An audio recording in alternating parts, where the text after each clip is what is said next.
Hey friends, welcome to today's video. Today is going to be the greatest day of your life, and today we're going to talk about creating socially conscious projects that benefit the community. You know, many business leaders want to do something important or valuable for their community, but it can often be a struggle to know where to start. Now, here are some rules that I follow to find my best socially conscious project ideas and put them into action. Number one, give yourself time to determine the priority and direction of the program you're considering. Now, you don't necessarily have to chase trends or be yet another company that conspicuously cares about the environment or educates children in economically disadvantaged countries. Now, I think those are all great things that benefit humanity. We do have internal programs and projects that we work on that actually do those things. So that's perfectly fine. But I'm recommending you also conduct surveys among your customers and employees and what interests or concerns them. This is the idea factory. This is where we get our ideas. Perhaps they have volunteering experience. And in that case, as a company, we can join an existing project and amplify its impact. That's awesome. You know, I like things are already set up. All we got to do is maybe infuse some cash, also some human resources, and we can make an impact and join others and be a part of the team. You know how I feel about teamwork. I'm all about it. So that's a great option. Again, I want you to be bold with your ideas. That's my second consideration. Think of it this way. A car company can take care of dogs, and fashion designers can work on restoring park areas. What we need to do is set budgets and focus on the community in which our company operates or your company operates and coexists. Perhaps a local school needs support, as an example. Maybe it's worth renovating a house for the elderly or refurbishing an unused building that detracts from the overall appearance of a neighborhood. And I love those old buildings and going in and finding not only the historical aspect of those, but what they can become. Space. When they used to build buildings and areas like that, they had huge open spaces. I love to walk into those old buildings, and man, the vaulted ceilings are like 20 foot tall, and there's just so much opportunity. It's amazing. I love doing that. And you know, we can also go into those areas and transform old worn out walls and put up maybe some stylish murals or some advertising or something that really makes the area more relevant and unique for the people that live there. You know, and we integrate a social component into our promotional activities with a relevant call of action and infrastructure that allows our customers and partners to get involved in the good deeds. So we welcome the community to get involved with what it is we're doing. It's community action, getting everybody else involved. They feel good about doing things, and a lot of people want to be involved with charity and community action programs, but they don't know how to get involved. So advertise what it is you're doing and let the community know.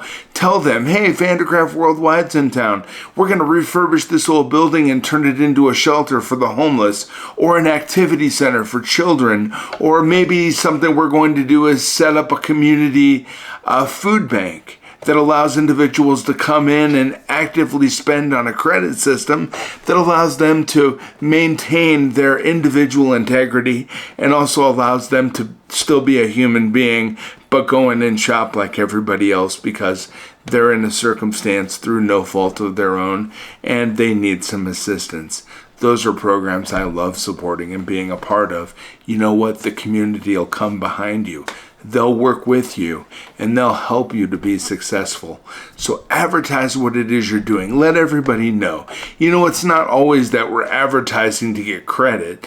That's not the whole key. The key here is to advertise to get involvement, because the more people we have involved, the more resources we'll be able to aggressively attain, and all of those things help support the program overall, right? So allow yourself to think outside of the box. Be bold and venture into areas that are not directly related to your specific business, but do actively support the community at large, okay? Now, another thing that I recommend doing when we're setting up a program is to choose a manageable number of priorities. It's easy to get into these situations where there's so much need out there. And unfortunately, that is the case. And it just breaks my heart to even think about how much need there is in the world's richest country. And we have so much need and so many people that need our assistance. But we do have to actively manage the number of priorities that we engage in so that the things that we do can be as successful as they possibly can. We don't want to run out of resources, either monetary resources or tangible resources that are necessary to support the efforts we're trying to engage in. So we've got to set limits. And it's great if our company can support multiple social initiatives, but if not, I want you to know that that's okay too. Because resources are unfortunately limited, so it's important to determine from the beginning what it is we can support and what requests we're unfortunately going to need to decline. We can't save every rare bird. We can't cure every child, unfortunately. We can't extend the lives of every elderly person and single-handedly clean the world's water resources from plastic. But every little thing we do, every pebble we throw into that lake creates a ripple. It's our what's the word I'm looking for? We have an obligation to be involved in our community, and we have an obligation to be involved with things that impact our fellow human being. And if you are gifted or you have some sort of special gift that's been provided to you by God that allows you to do specific things, and unique things, you are obligated to get involved and use those gifts to help others. And I think that it, just like business, corporate social responsibility requires focus and strategic thinking. We're not all powerful. We need to start by organizing high quality, long-term and comprehensive work and move that work in one direction. And once we gain experience and develop the program overall, we can then scale up with that social effort. If it's possible, we can scale up. Remember, we can always do more. We're never going to do less. We're always going to do the most we can possibly do. But we have to be sure to set limits. It's just the responsible way to approach this type of a program. We don't want to set unrealistic expectations for those that are looking forward to what it is we're going to be providing. You wouldn't want to set up a soup kitchen and feed the homeless and only show up with one chicken and a can of beans. And there's 1,000 people expecting to be able to eat, right? So we want to be socially responsible and make sure that we're not setting ourselves up for failure, okay? Now, we also want to clarify the expected outcomes of our actions, right? So a social project, first of all, it is a project, right? And it should have clear objectives and a coherent action plan. We also need risk management, and we also need to define what the expected results are of this project. Now, we just determine at the outset what these results should be, and then we'll know when we've achieved them, right? And we can qualify them and quantify them with some specific metrics that we use in business. We can treat our social programs just the same way we treat our business objectives, okay? And another thing is, I want you to take initiative, okay? Now, the thing is, the results of our project may not be immediately apparent. We don't go out and just do specific things and all of a sudden we've changed the entire world. What we're doing is we're taking steps down a path to being socially responsible, okay? And each step or each project that we take matters and makes a difference.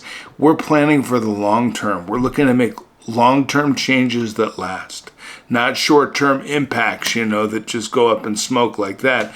I see so many socially responsible projects come into play, and they're just there for a few days. It's a big bang. Hey, we fed 1,000 people. You know what? You feed a man for one day, he's hungry tomorrow.